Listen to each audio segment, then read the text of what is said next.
Who's there?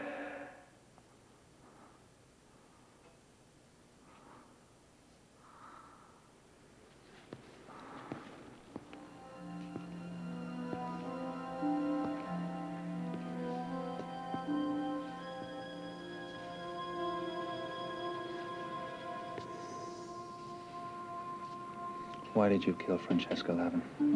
What are you talking about? My wife didn't give you that note. Francesca did. Which means you were the only other person who knew that she was at that motel last night. All right, I admit I lied to you, but that doesn't mean I killed her. Prove it. You mean an alibi? That would be a very good start, yes. All right. According to radio reports, the murder took place between 8 and 10. That's exactly when I was attending Professor Commander's class in the 19th century English novel. That's a very large lecture course. You could have easily slipped out the back without being noticed. True. Except that last night's class featured a paper delivered by yours truly.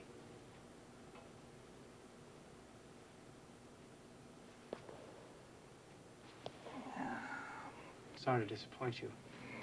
I take it the police don't know that you're at the motel? No. But it's not going to take them long to figure that one out, is it? So your only hope is to find the killer before they arrest you? Something like that. Well, maybe I can help you. You know, play Watson to your Holmes. Thanks, but I don't think so. I'd really like to. Or I could save the police a lot of legwork. All I have to do is tell them about the note.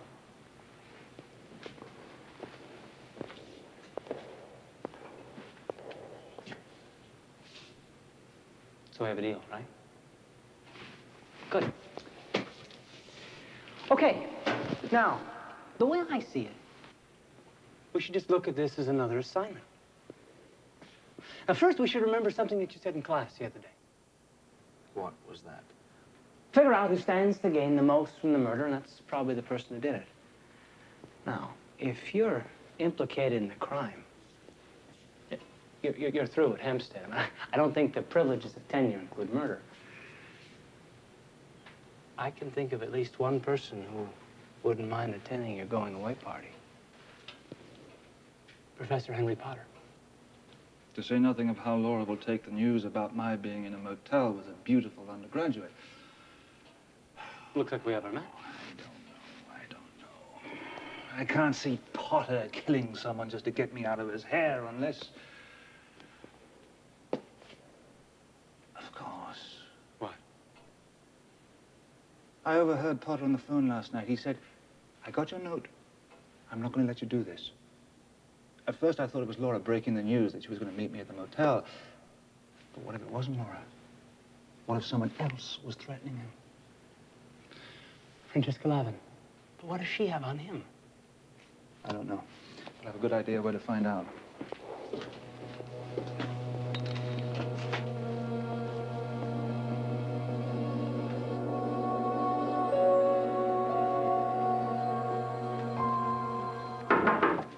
Yeah.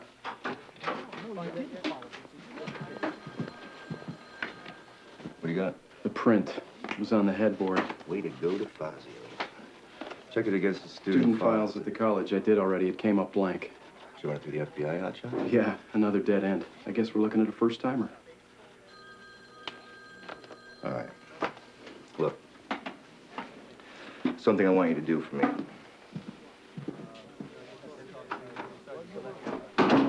Strictly confidential. Sure, boss. Run the print against this. Like I said, if they match, call me first. No, you call me only. Got it? Got it.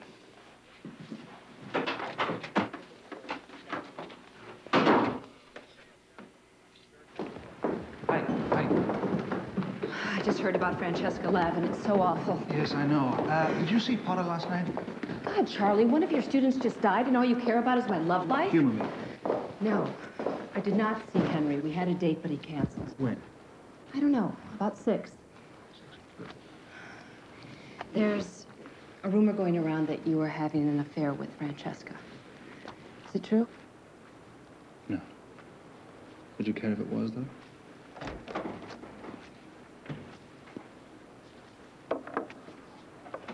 All set? Let's go.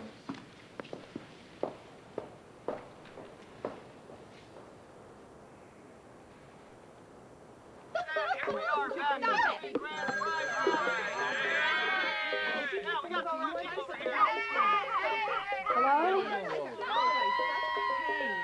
Mike, it's for you. I'll take it in here, babe. Hello. Hi, boss. It's me. Sweetheart, go play with your sisters for a while, all right? Okay, give me a kiss. We'll do this in a little while.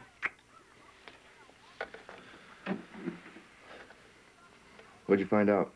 You were right. The prints on the book match the ones at the motel. Okay, sit on it till the morning.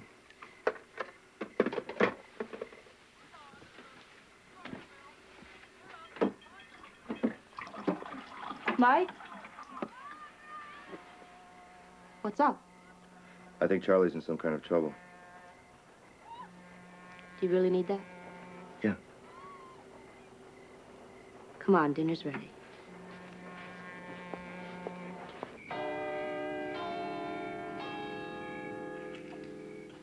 Where did you learn to do this? Research for my first novel. I interviewed a jewel thief named Fingers Franco. Oh, Fingers, Frankel? I swear, that was his real name. Fingers said the trick was to pick the lock without actually breaking it. You know, almost done with my writer paper. Huh? Did you find the real killer yet? Yeah, it was definitely the boyfriend. See, when Ann Reiner decided that she was leaving her husband, she told him.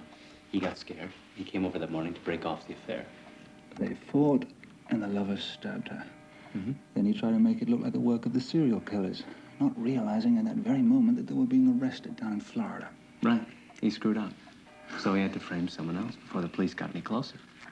And that's why he put those files over at Ryder's house. Yeah, Ryder's been trying to sell that story for years. Unfortunately, no one's ever come up with enough evidence to back it up. The files were in Ryder's desk at his house, right?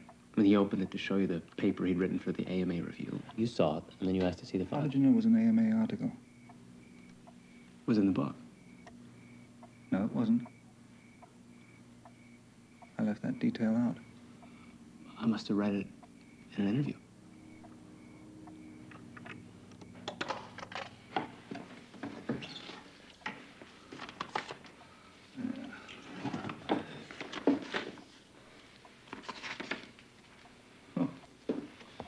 Let's have a look at this. Dear Francesca, I've never experienced anything as powerful as what happened between us last night. It was the greatest feeling. This is revolting. So he's sleeping with her, huh? Not something the head of the English department is supposed to do. Especially if he wants to hold on to your wife. Meet me at Plumber's Park at 8, Francesca. It was all part of her perfect murder. She'd lure Potter to the park, leaving him without an alibi for the hours when the murder took place. Except he decided to follow her instead. Exactly. So what's next? The confession scene. You think you can put this in the professor's box? You bet.